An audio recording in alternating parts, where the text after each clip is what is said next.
नमस्कार, सलाम और जूले। मैं हूं सोनम वांगचुक लद्दाख से। आप में से कुछ लोग हमें जानते होंगे हमारे शिक्षा सुधार के कामों के बारे में, या फिर पर्यावरण के काम में आइस स्तूपा, आर्टिफिशियल ग्लेशियर जैसे कामों के लिए, या फिर आई लिव सिंपली जैसे ग्लोबल मूवमेंट्स जो कि सादा जीवन अपनाकर क्लाइमेट चेंज को रोकने के लिए लोगों को प्रेरित करती है।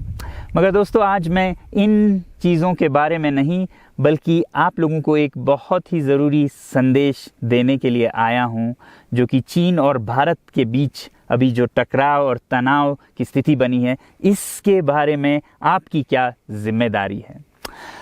मैं लद्दाख में हूं और आप देख रहे हैं सिंधु नदी को बहते हुए यहाँ, और वो जो पहाड़ियाँ हैं उनके पीछे नुब्रा और चांगथांग के वो इलाके हैं जहाँ पर ये तनाव बढ़ता जा रहा है। हज़ारों सैनिक वहाँ ले जाए जा चुके हैं। सुनने में आया है चीनी वायुसेना के जहाज़ भी वहाँ तैनात किए गए हैं, और 1 घंटे पहले भारतीय वायुसेना के जहाज़ भी मेरे ऊपर मंडरा रहे थे। सामान्यतः जब सीमा पर तनाव होता है तो हम आप जैसे नागरिक ये सोचकर सो जाते हैं रात को कि सैनिक इसका जवाब दे देंगे। मगर मैं आज आप लोगों को ये ज़रूरी बात बताना चाहता हूँ कि इस बार सिर्फ सैनिक जवाब नहीं, दो तरफा जवाब हो और उसमें नागरिक जवाब भी हो। तो आप जैसे नागरिक दिल्ली, मुंबई और बेंगलोर और अनेक शहरों से क्या कर सकते हैं इसमें, ये समझने के लिए पहले हमें समझनी होगी चीन की ये हरकत और वो ऐसा क्यों कर रहा है। आपने देखा होगा कि ये सिर्फ भारत के साथ नहीं हो रहा है, बल्कि पिछले कई हफ्तों से चीन ये दक्षिण चीनी सागर में वियतनाम, ताइवान और अब हांगकांग के साथ भी छेड़खानी कर रहा है। और मेरा ये विश्लेषण है कि वो ये सब किसी देश के साथ दुश्मनी के वजह से ज़्यादा अपने अंदर की समस्याओं को सुलझाने के लिए कर रहा है। आज चीन को सबसे बड़ा डर है तो अपने जनता से डर है। उनकी 140 करोड़ की आबादी, जो कि एक बंधुआ मजदूर की तरह बिना मानवाधिकारों के चीनी तानाशाह सरकार के लिए काम करते हैं और उसे धनी बनाते हैं। जब वो नाराज़ हो जाए तो फिर एक क्रांति की सी परिस्थिति बन पड़ती है, और इससे चीन बहुत डरता है। आज कोरोना के प्रकोप के बाद चीन में फैक्ट्रियां बंद हैं, एक्सपोर्ट्स बंद हैं और बेरोज़गारी 20% तक बढ़ चुकी है। लोग बहुत नाराज़ हैं, क्रांति हो सकती है, तख्ता पलट हो सकता है। इसीलिए चीन पड़ोसियों से दुश्मनी करके अपनी जनता को अपने साथ जोड़ने में लगा हुआ है, और ये पहली बार नहीं कर रहा है। 1962 में जब भारत के साथ जंग की तो वो जंग भी उसने अपने जनता को संभालने के लिए की थी। तब 4 साल का अकाल और भूखमरी हुई थी, और इससे ध्यान हटाने के लिए ये जंग की थी। चीन के लिए अपनी जीडीपी और जो खुशहाली है उसे बढ़ाते रहना बहुत ही ज़रूरी है, और जिस दिन जीडीपी घट जाए वहाँ की जनता क्रांति के लिए तैयार है। मैं तो कहता हूँ कि इस बार भारत की बुलेट पावर से भी ज़्यादा वॉलेट पावर काम आएगी। जो नागरिक पैसा खर्चते हैं चीन के सामान को खरीदने में, ज़रा सोचिए, हम आप भारतीय उद्योग को मारकर चीन से मूर्तियों से कपड़ों तक हर साल 5 लाख करोड़ के सामान खरीदते हैं, और फिर यह पैसा आगे जाकर हमारे सीमा पर हथियार और बंदूक बनकर हमारे सैनिकों के मौत का कारण बन सकती हैं।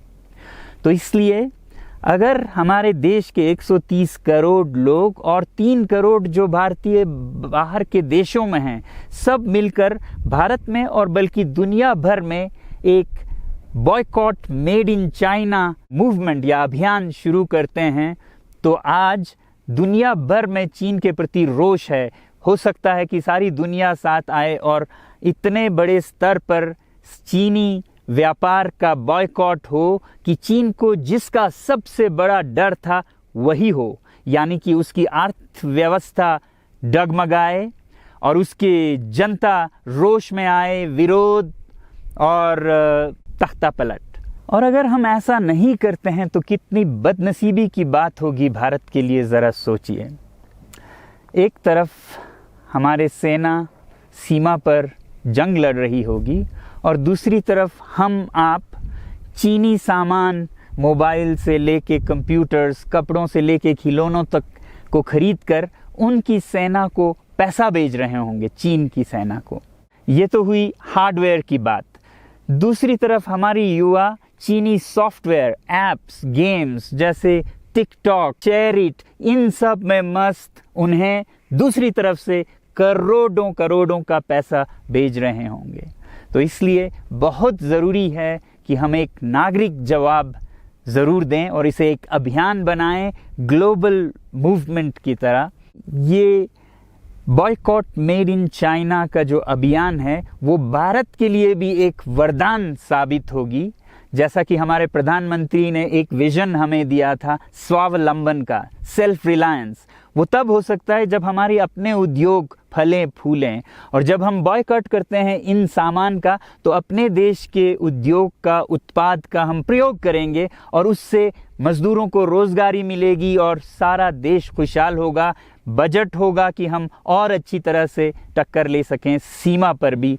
तो इसके लिए मैं आप लोगों से अपील करता हूं कि जहां तक ऐप्स और सॉफ्टवेयर की बात है तो हमारे युवाओं को एक हफ्ते में उन्हें अनइंस्टॉल करना चाहिए। Boycott made in China, software in a week and hardware in a year. क्योंकि साजो सामान के लिए वक्त लगेगा हमारे अपने देश से और बाहर से विकल्प निकलने तक, तो उसे हम 1 साल के अंदर कर सकते हैं। तो ये हम न सिर्फ अपना प्रतिज्ञा करें बल्कि 100 और लोगों को इसके बारे में समझाएं, शेयर करें सोशल मीडिया पर, और हमारी जो मीडिया है वो जनता तक, देश के कोने कोने तक पहुंचाए। और जैसे ही इसका असर दिखने लगेगा, इंटरनेट से ऐप्स लाखों में, करोड़ों में अनइंस्टॉल होंगे, तो चीन को संदेश साफ जाएगा और यही एक तरीका उसे मेज़ पर पहुंचा सकती है जहां पर कि बातचीत हो शांति की। तो जाते जाते मैं ये बता दूं कि मैं क्या करने जा रहा हूं।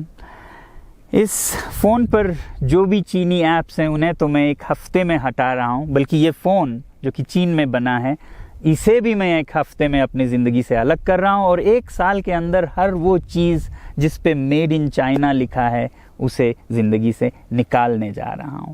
हमें चीन से, चीनी लोगों से कोई समस्या नहीं है, चीनी सरकार और उनकी रवैयों से समस्या है। जब तक चीन में परिवर्तन ना हो हमें ऐसा करना होगा। और आप लोगों से मैं अपील करता हूं कि आप अपने शहर में, अपने मोहल्ले में ऐसे इवेंट्स करें जहां लोग प्रतिज्ञाएं करें कि चीनी सामान का बहिष्कार करें जब तक चीन में परिवर्तन ना हो। और मैं सालों से कहता रहा हूं कि 21वीं सदी में देश के लिए जान देने की नहीं बल्कि ज़िंदगी देने की ज़रूरत है।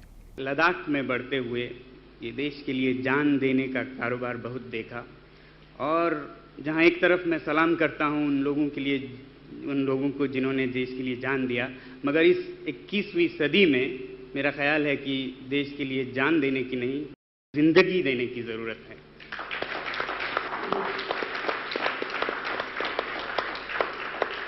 तो आप भी निभाइएगा अपना रोल। जय हिंद।